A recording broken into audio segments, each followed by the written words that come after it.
अशोक गहलोत के पाले गए दलालों पर अब भाजनलाल की सरकार का शिकंजा। नमस्कार मित्रों, मैं राजस्थान चौपड़ का खबरी लाल आपके साथ हाजिर हूं। एक बार फिर से मित्रों, जब राजस्थान में भजनलाल शर्मा के नेतृत्व में भाजपा की सरकार बनी थी, तो कुछ ऐसे सवाल थे जो राजस्थान की जनता के मन में थे। लिहाजा राजस्थान की जनता भ्रष्टाचार और पेपर लीक जैसे मुद्दों पर त्रस्त और परेशान थी। राजस्थान की जनता ने वो दिन भी देखा था जब सरेआम चौराहे पर पेपर की मंडी लगती थी। जो जितना बड़ा खरीदार था, उसने उतने ही पेपर खरीदे और युवाओं के सपनों के सौदागर अशोक गहलोत की सरकार में दलालों को राजस्थान लूटने के लिए हर तरफ से पनाह दी। अफसरशाही इतनी हावी थी कि अफसरों की शक्ल में दफ्तरों में शैतान बैठने लगे थे। लेकिन मित्रों, कांग्रेस सरकार की ये लूट की स्कीम पर जनता ने करता तमाशा मारा और भाजपा की सरकार को विधानसभा में बिठाया। इस सरकार के कप्तान बने भजनलाल शर्मा के सामने सबसे बड़ी चुनौती अशोक गहलोत के पाले गए दलालों पर नकेल कसना और अफसरशाही को कंट्रोल करना था। जब भजनलाल शर्मा ने कमान संभाली, तो इसके कुछ दिन बाद ही पेपर लीक के दलालों ने राजस्थान छोड़ दिया। युवाओं के सपनों के सौदागर अचानक से भूमिगत हो गए, लेकिन सरकारी शिकंजे से वे बच नहीं सके। धीरे धीरे राजस्थान की एसओजी ने पेपर लीक के दलालों की ऐसी धरपकड़ शुरू करी कि राजस्थान में इतिहास बन गया।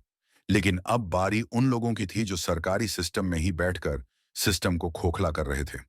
अशोक गहलोत द्वारा पाले गए ये दलाल सिस्टम में उस कदर हावी थे कि इन कर नकेल कसना भी एक बड़ा टास्क था। लेकिन भजनलाल शर्मा की पुलिस और एजेंसियों ने इसे एक विजन की तरह लिया। लिहाजा अब राजस्थान से दीमक की तरह सिस्टम में जमे इन दलालों का सफाया होना शुरू हुआ।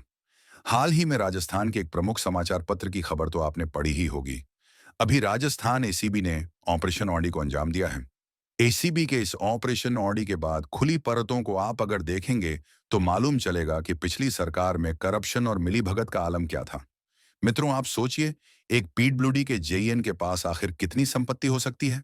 आपका जवाब होगा कि सरकारी नौकरी करने वाले आदमी को इतनी पगार तो मिलती ही है कि वो एक अच्छे स्टैंडर्ड के साथ अपना परिवार चला सके।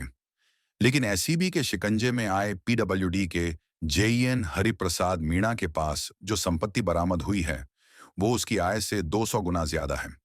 क्या आप कभी सोच सकते हैं कि एक पीडब्ल्यूडी के जेईएन के पास ऑडी कार हो सकती है, लेकिन अशोक गहलोत की सरकार के पाले गए इस करप्ट जेईएन के पास एक नहीं बल्कि 2 ऑडी हैं।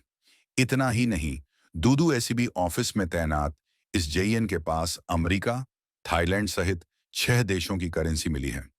अब आप सोचिए मित्रों, भजनलाल शर्मा के मुख्यमंत्री बनने से पहले राजस्थान में किस तरह से हर जगह दलालों का इकबाल बुलंद हुआ करता था।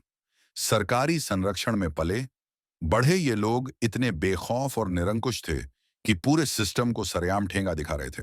लेकिन मित्रों, अब इन दलालों के दिन लग चुके हैं। राजस्थान में भजनलाल सरकार लगातार ऐसे सख्त फैसले ले रही है कि राजस्थान की जनता के बीच कानून और सरकार का इकबाल बुलंद हो सके।